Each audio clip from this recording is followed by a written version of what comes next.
Hello, Facebook community. This is Liz. And this is Andressa. And this is Jonna. And this is Jonna. We got a wonderful friend, colleague, and just someone we adore here on our Facebook Live. So we're doing a little Friday night event, and Friday night at 6 p.m. Eastern time. So if you're joining us, hopefully you'll have some type of drink. I'm sure Andressa doesn't have a drink. Jonna totally told me she doesn't. I should have water. I have an alcoholic drink because I don't need any excuse to start drinking. But we're appreciative of you joining us. Andressa, what are we going to do tonight? And then we'll introduce Jonna, and then we'd love to hear from the ladies joining us. And we want to make this casual, but obviously very valuable and value add.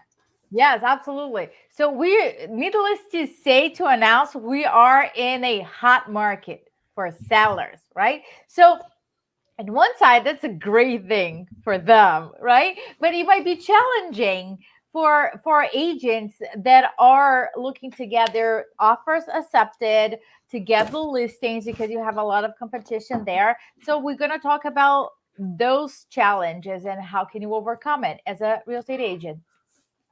Absolutely. Perfect. And before we get into Jonna's story and who she is, we've known her for a long time. She's just top notch in our books. Please post if you're joining us, where you're coming in from. Say hello. We love to. I'd love to see you physically, but that's just not possible with Facebook Live. But for the time being, just pop in and we'll do a little shout out. And we want to make this very conversational because it is very competitive, and we really want to serve our community. And we know there's a lot of agents in our community, and there's a lot of investors, and there's a lot of crossover. So that's why we're trying to serve our full community here. So, but yeah, please jump in, say hello when you can. But Jonna, why don't you introduce yourself and share a little bit about your background? Okay, thank you. I'm Jonna Weber. I run a boutique real estate team in Boise, Idaho. It's named Jonna Weber Real Estate. We are brokered by eXp Realty, which is a national and international brokerage. I coach and mentor a lot of agents informally. I'm not a paid coach, but I just love teaching what I know, what I've learned along the way. And yes, we are definitely in a hot seller's market here in Boise. I became an agent about 9 years ago after being an investor for the previous decade. So I've actually been investing in single family rental properties for 18 years now, a long time. So I come at it from an investor perspective, but just have really enjoyed growing my real estate business for the last 9 years. We do a lot of business, we hustle and we work hard. And yes, there's some great challenges in the seller's market, but there's also some really, really good opportunities if you want to take advantage of it. Awesome. So let's get into it.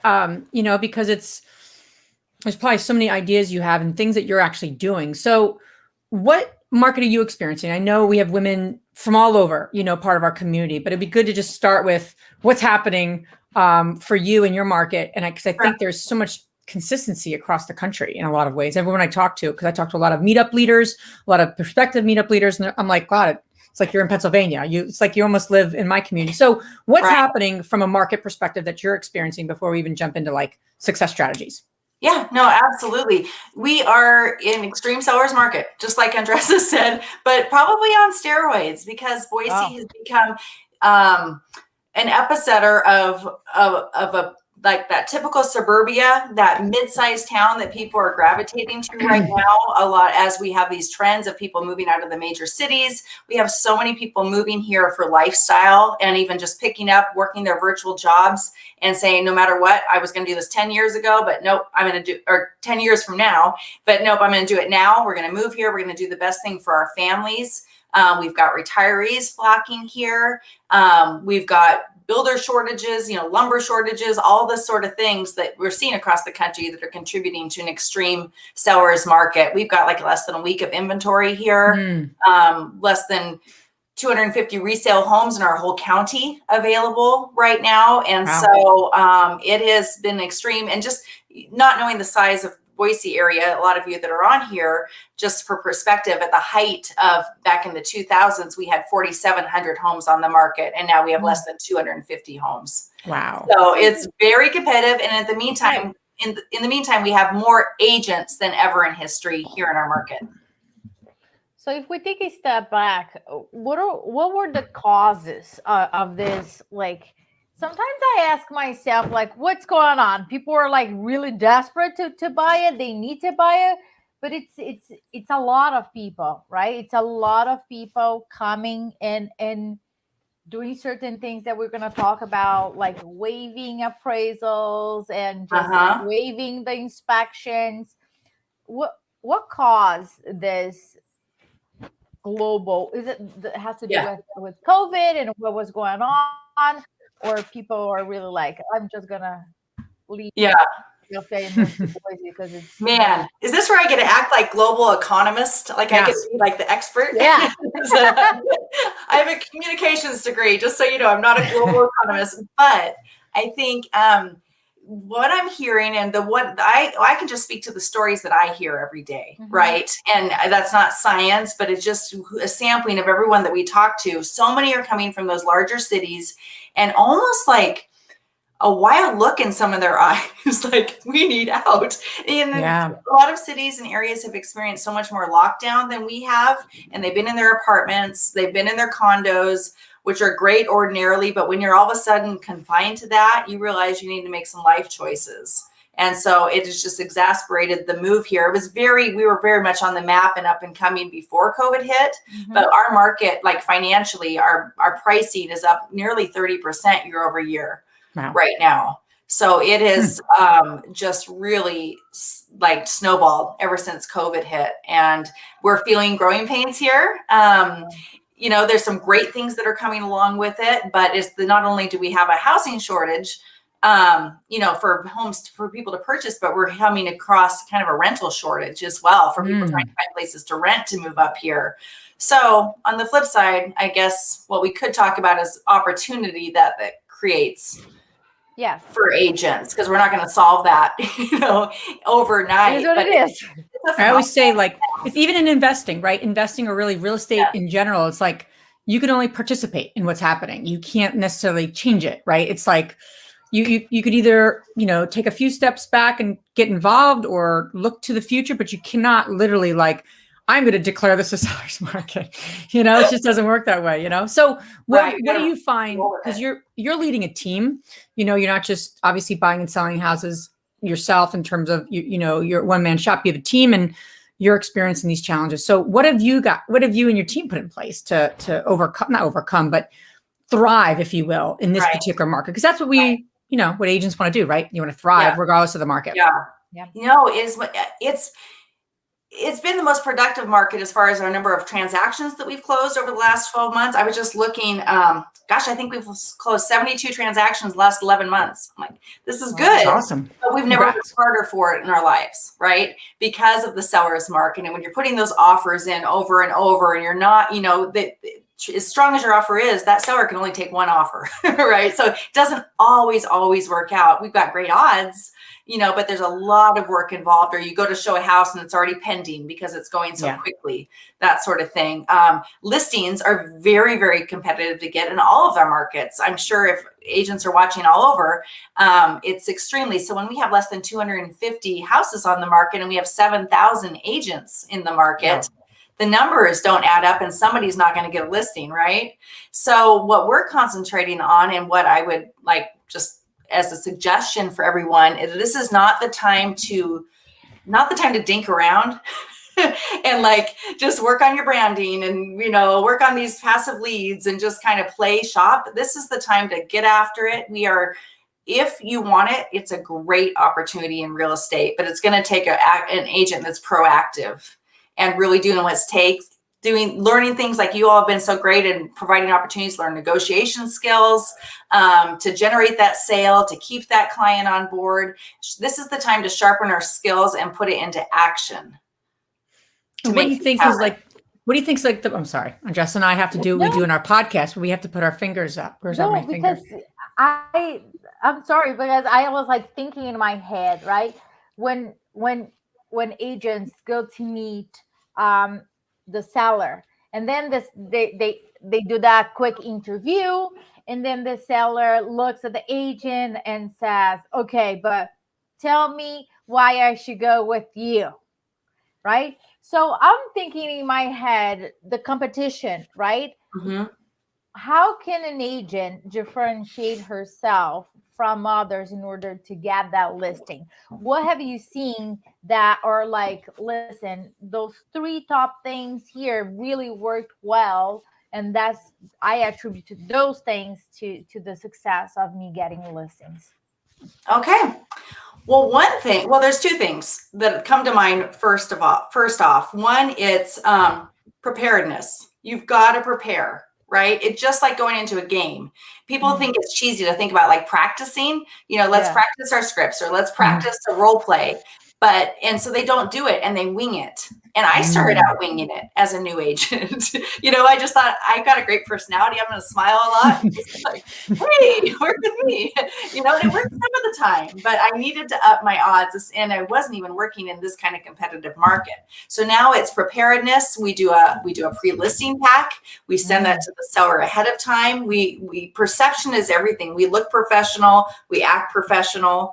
We share with them all the information that they could have. We answer their questions ahead of time. And another, I guess, just even bringing it even simpler, the difference between getting a listing and not getting a listing a lot of the time is our certainty and our confidence as agents. And that comes with preparedness. So before we get a listing, especially if you're newer, before you go on that listing appointment, be prepared. Run your comps, learn the market. It may not be in your backyard. You may not know it right away, but they don't have to know that.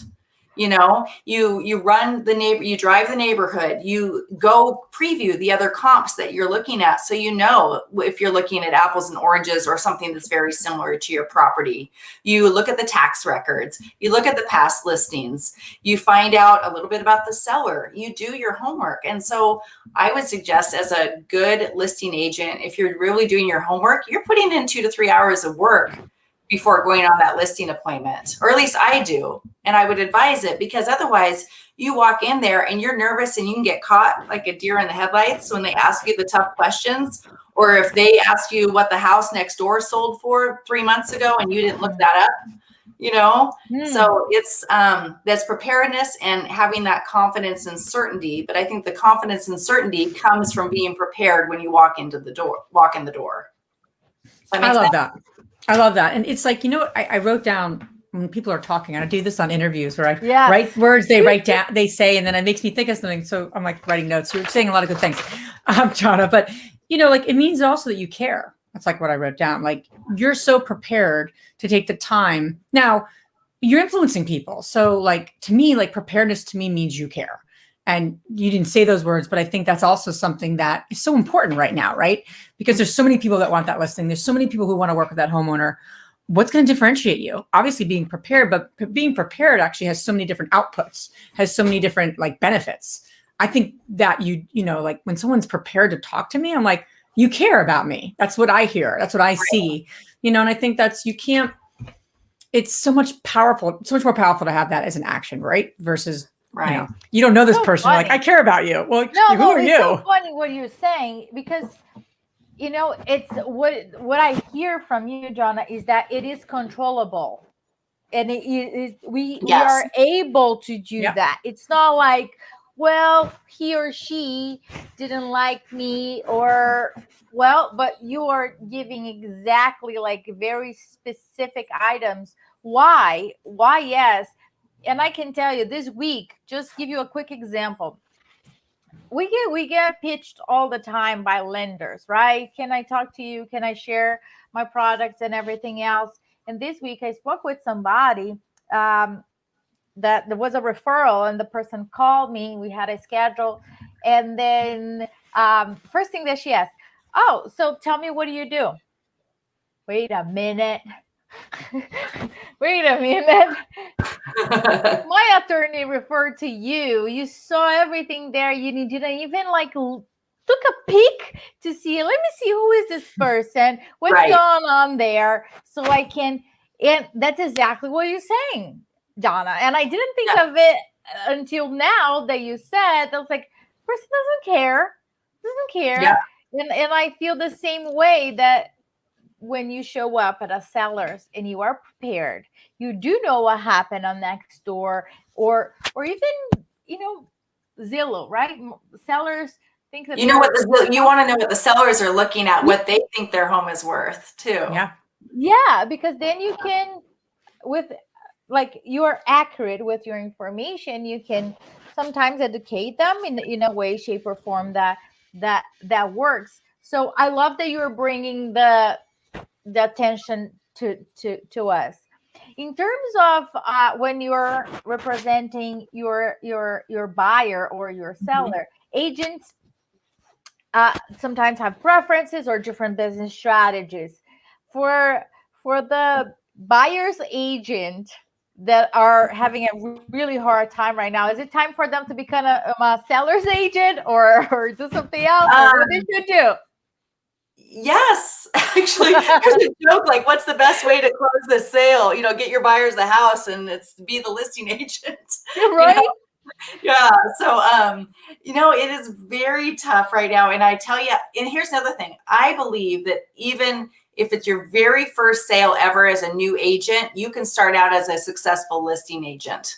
I think if you follow proven strategies, go through the process and do it like any other professional, there's no reason you can't learn how to be a great listing agent, just like you can learn how to be a great buyer's agent.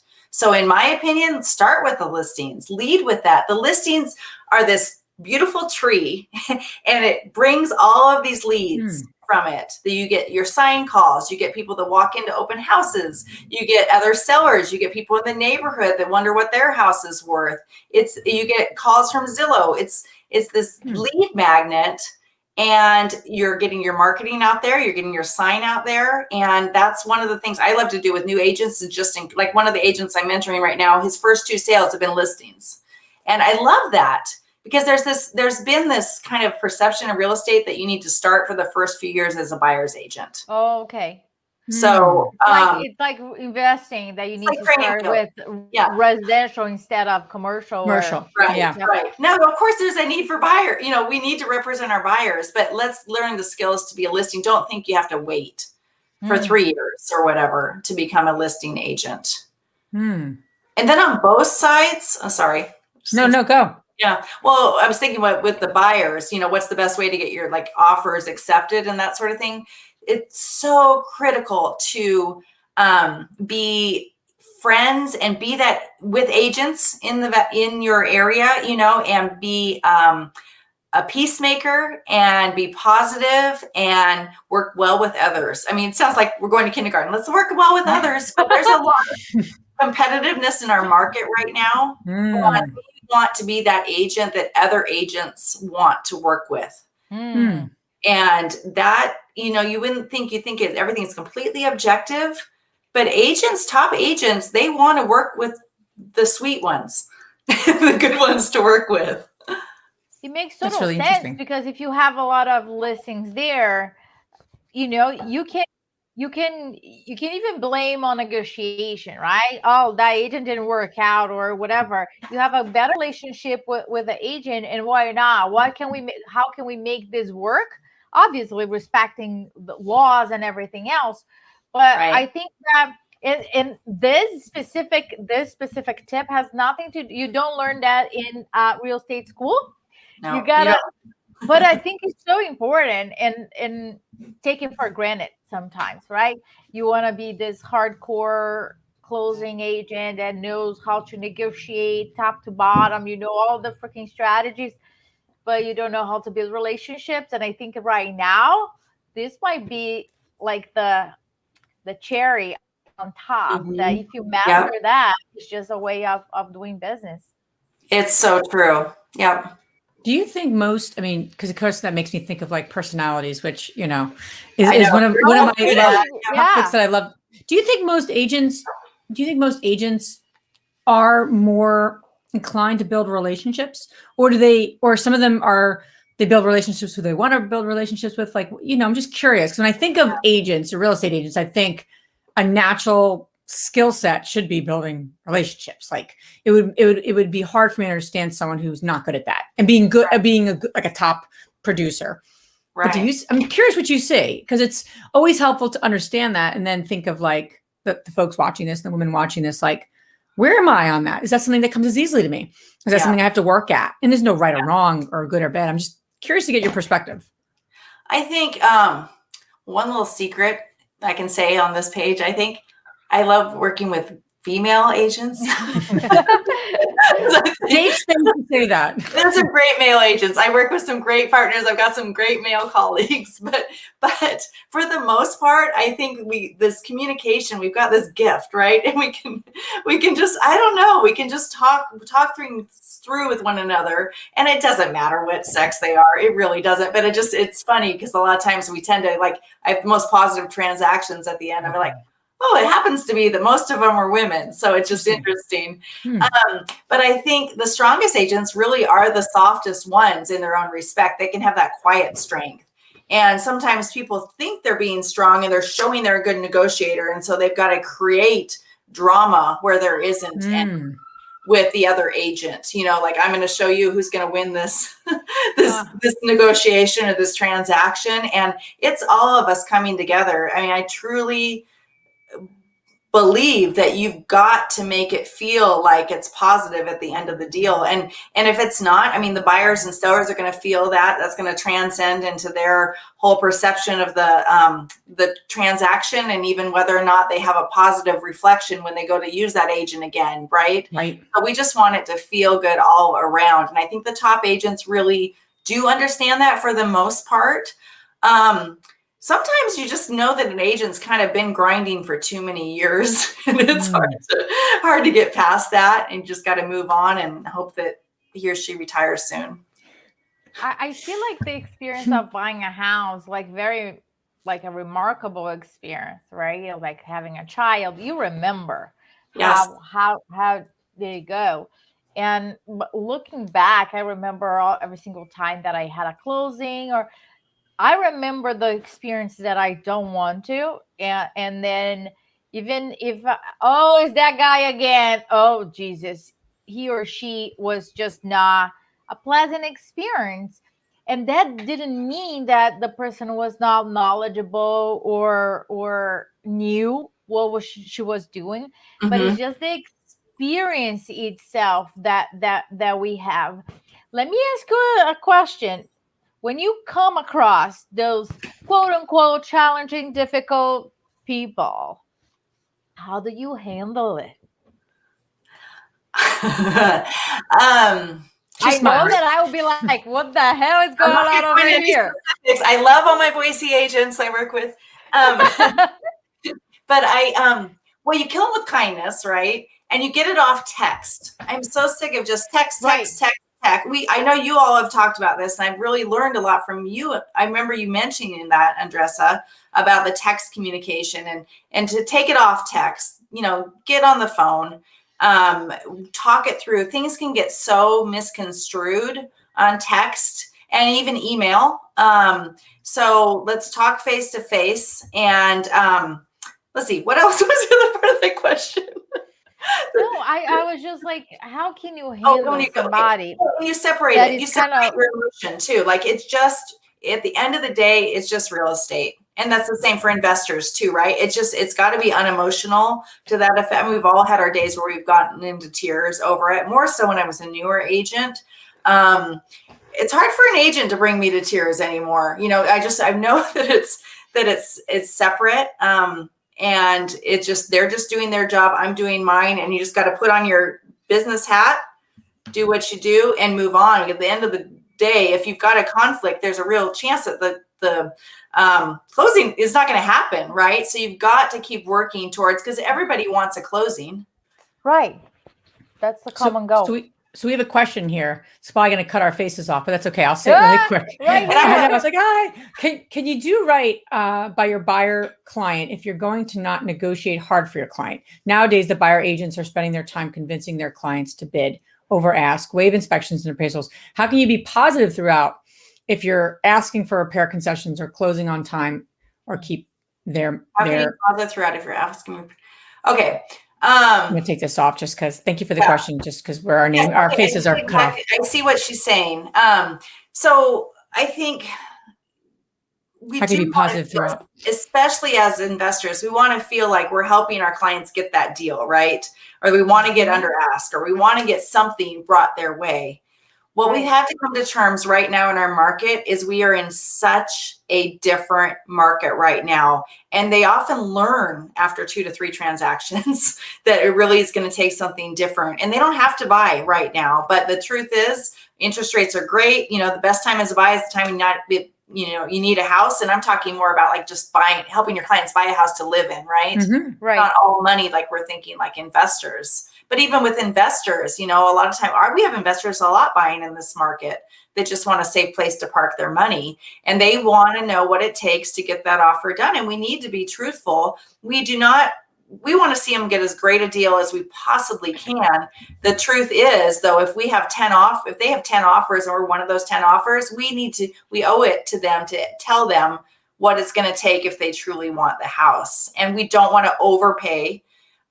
We try and put as many protections for our buyers in as possible. I don't like to waive appraisal unless we absolutely have to, you know, if that's what the sellers come back with.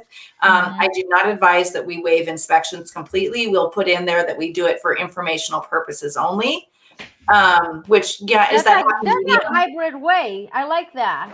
You still have an inspection and they can walk. Exactly. That's a good point. Let's talk about that, because I was gonna ask you about appraisal and inspection, right? Mm-hmm. Because I like my heart goes like, if you're going to live in a house, if you're not going to do like a full good job, I waive inspection because I know I'm gonna tear that house down. So it doesn't matter if you have a leak in the bathroom. That bathroom is not going to exist. I don't care. I don't care about anything. The red most carpet. buyers aren't like you. Yeah. Don't care, right? But when it comes down to buying a property where the person is going to live and there's a family that's going to move in right away, I was going to ask you, is there a hybrid way that you can still say, listen, we're going to have this inspection here, but as you said, it's just for educational purpose? Is that the other option that people are doing it right now? Yeah. We always put in there, we do I know every contract in every state's a little bit different. Yeah. We typically do a 5 business day inspection, and that during that time, the earnest money is completely refundable. And so I just assure them that they have the opportunity to walk if it's not satisfactory. Now, once in a while you can do that. And if there's still something that pops up in the house that really is a deal killer, you'll find that most agents on the seller side, most sellers will work with you in some respect. Like I had one recently that had a bunch of water and mold in the crawl space that they didn't know about. And the seller decided to go ahead and take care of that one issue because they knew it would need to be disclosed and put back on the market. Right. Exactly. So we come together with a win-win. So we don't expect that. We don't it's really, I can't emphasize enough how important it is to maintain a good reputation and relationship with the other agents in your market, though. So you don't want to be playing games with it. You know, It's got to be a legitimate reason. There's nothing that makes a list. I mainly do listings. Makes the listing agent more frustrated if you take that for informational purposes only, and they're like, and they come up with a laundry list of things afterwards.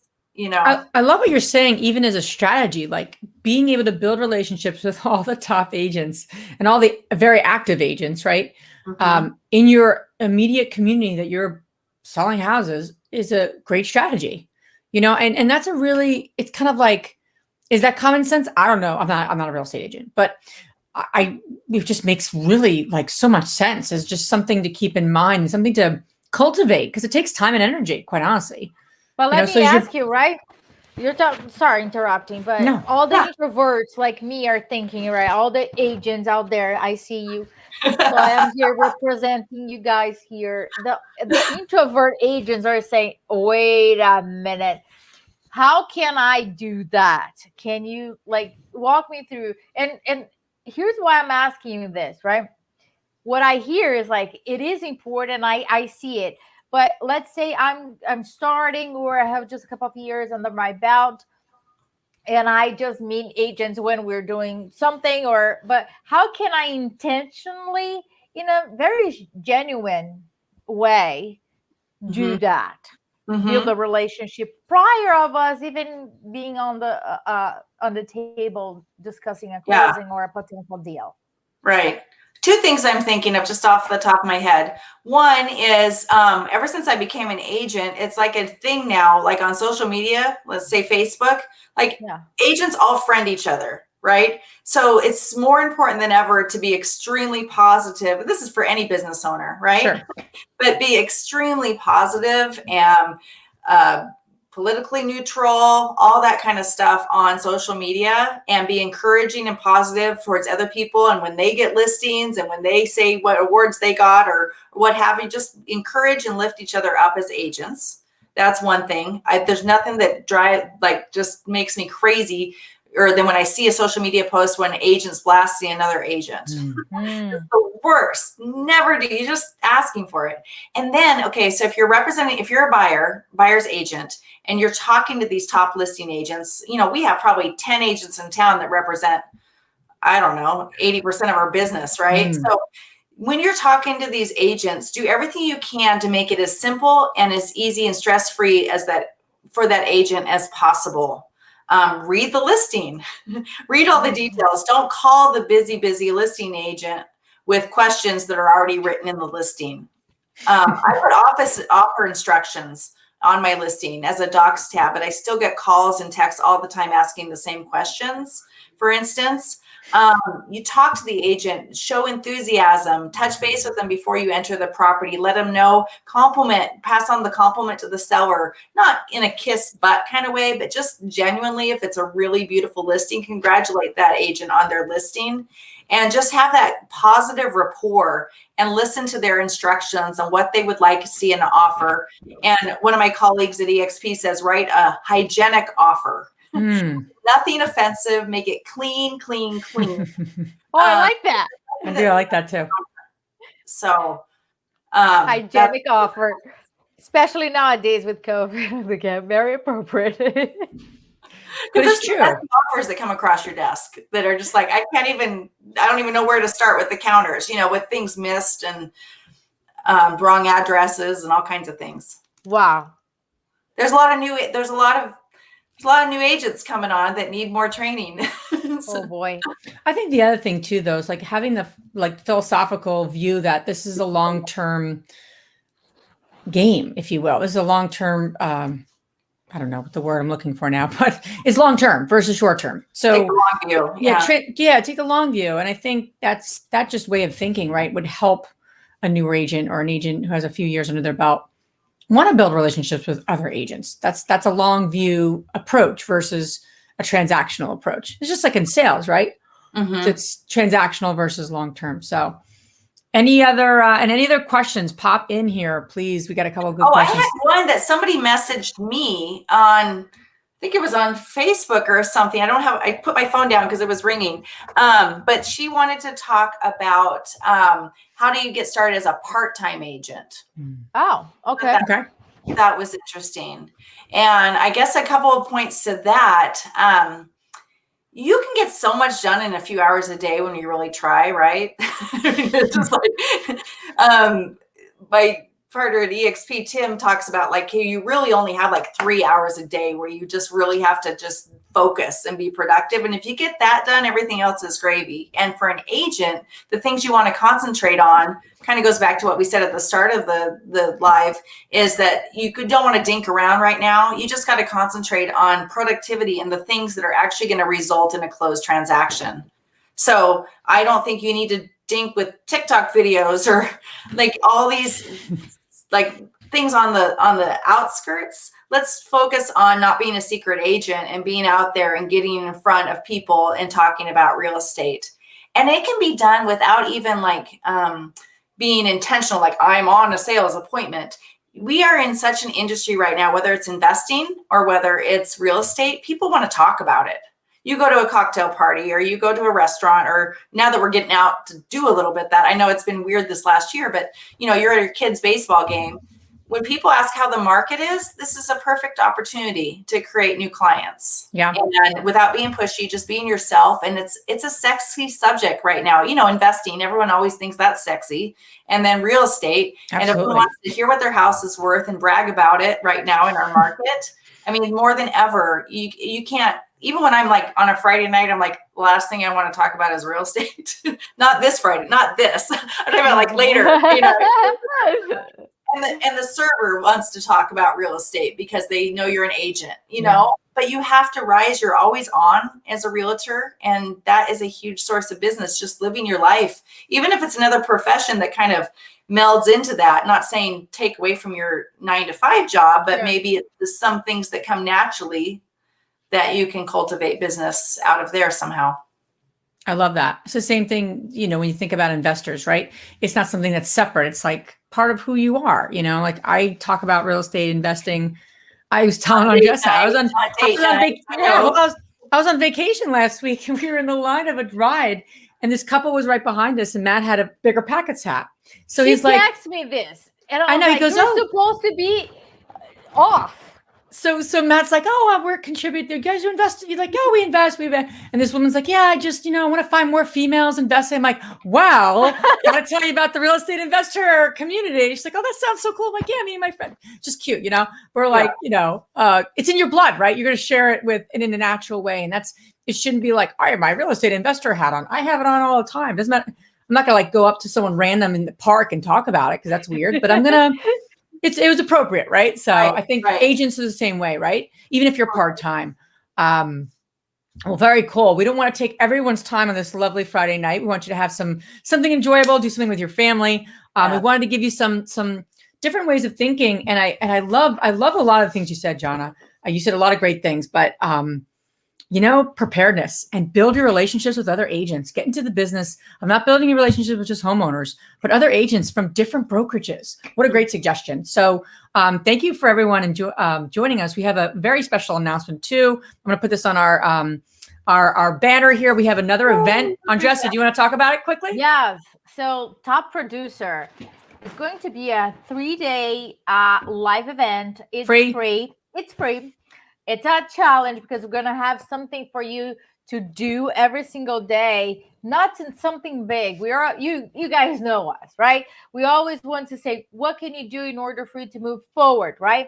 So here's what you're going to get day 1. Let me read the titles here because it's already past 6 o'clock and you know, Andressa's mind is not working sharp. So let's go. Day 1, how to find heating inventory and win bidding wars in a hot market with Jonna Weber. She's going to come on day 1 to tell us about all the secrets.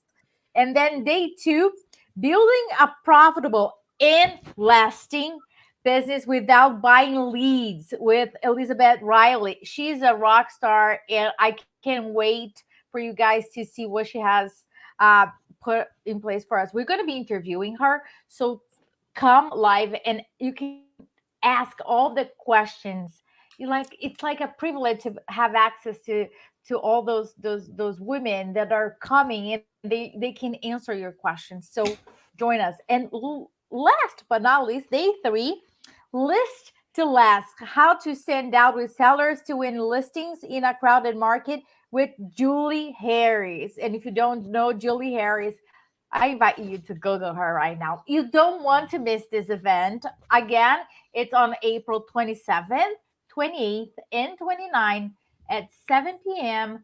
Eastern Standard Time. Yeah. And go to this link. You'll get all the information, get the Zoom link. Yeah, it's going to be great. You're going to get challenges just like we always do. But there's so much nice crossover, right, in real estate, but between investing, which is obviously our mission, with agents, right, and creating a win-win, creating more relationships. And that's what we're up to, creating financial freedom for women. So this is one way to do that. So we're excited. Thank you for joining us tonight. Jonna, thank you so much for spending some time with us. They got a little... I'm just thrilled to be here. I just want to hang. So if you all don't know that are watching this, we've known each other for like 6 years. We've never been in, well, these two have, but I've never been in the same room with them, but yet they're like become such great friends. And you just are so fortunate being led by these two incredible ladies. So it's total privilege for me to be here. Well, we appreciate you. You know, we started a women's mastermind long before we started the real estate investor community. True. So I remember when you came up with the idea. Yeah, right. How crazy.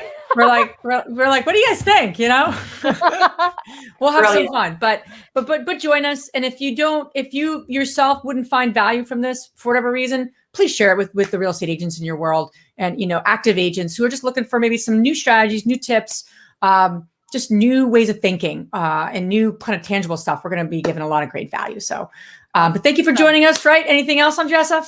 No, that's all for today. You guys enjoy your weekend. Yes. Have a wonderful weekend. Jonna, thank you so much. Thank you. My pleasure. Talk to you soon. Bye-bye. Bye, everyone.